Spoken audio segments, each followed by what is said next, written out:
ನಮಸ್ಕಾರ, ನಾನು ಕಿರಣ್ ಕನ್ನಡಿಗ. ಪ್ರತಿಯೊಬ್ಬರು ಕನ್ನಡಿಗರು ನೋಡಲೇಬೇಕು. ಥೈಲ್ಯಾಂಡ್ನಲ್ಲಿ ಭೂಕಂಪ ಆಗಿದೆ. ಥೈಲ್ಯಾಂಡ್ನಲ್ಲಿ ಅಲ್ಲ, ಸುಮಾರು ಕಡೆ ಭೂಕಂಪ ಆಗ್ತಾ ಇದೆ. ನೀವು ಕೂಡ ಸೋಷಿಯಲ್ ಮೀಡಿಯಾದಲ್ಲಿ ನೋಡ್ತಾ ಇದ್ದೀರಾ. ಸೊ ನಾನೊಂದು ವಿಡಿಯೋ ಮಾಡಿದ್ದೆ, ನೀವು ನೋಡಿದ್ದೀರಾ. ಸೊ ಸ್ವಲ್ಪ ದಿನದ ಹಿಂದೆ ಸಮುದ್ರದ ತೀರದಲ್ಲಿ ಹ್ಯಾಂಗ್ಲರ್ ಫಿಶ್ ಅಂತ ಕಂಡು ಬಂದಿತ್ತು. ಪ್ರತಿಯೊಬ್ಬರು ಕನ್ನಡಿಗರು ನೋಡಿದ್ದೀರಾ. ಆ ಫಿಶ್ದು ವಿಡಿಯೋ ತುಂಬಾ ಸೋಷಿಯಲ್ ಮೀಡಿಯಾದಲ್ಲಿ ವೈರಲ್ ಆಗಿದೆ.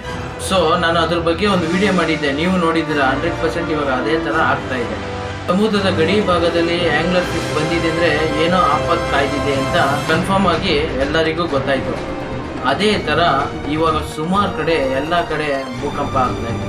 ಥೈಲ್ಯಾಂಡಲ್ಲಿ, ಚೀನಾದಲ್ಲಿ, ಸುಮಾರು ಕಂಟ್ರಿಯಲ್ಲಿ ಭೂಕಂಪ ಬರ್ತಾ ಇದೆ. ನೋಡಿ, ಈ ಒಂದು ಹ್ಯಾಂಗ್ಲರ್ ಫಿಶ್ ಇಂದ ಮುನ್ಸೂಚನೆನ ಬೇರೆ ಏನಾದರೂ ಆಗ್ತಾ ಇದೆಯಾ ಇನ್ನೂ ಏನು ಗೊತ್ತಿಲ್ಲ. ಆದರೆ ನನ್ನ ಅನ್ನಿಸ್ ಮಟ್ಟಕ್ಕೆ 100% ಈ ಒಂದು ಹ್ಯಾಂಗ್ಲರ್ ಫಿಶ್ ಇಂದನೇ ಎಲ್ಲ ದೇಶಕ್ಕೂ ಇವಾಗ ಆಪತ್ತು ಆಗ್ತಾ ಇದೆಯೋ ಅಂತ ನಾನು. ಸೊ ನಮ್ಮ ಇಂಡಿಯಾಗೂ ಎಲ್ಲಿ ಭೂಕಂಪ ಆಗುತ್ತೆ ಅಂತ ಭಯ.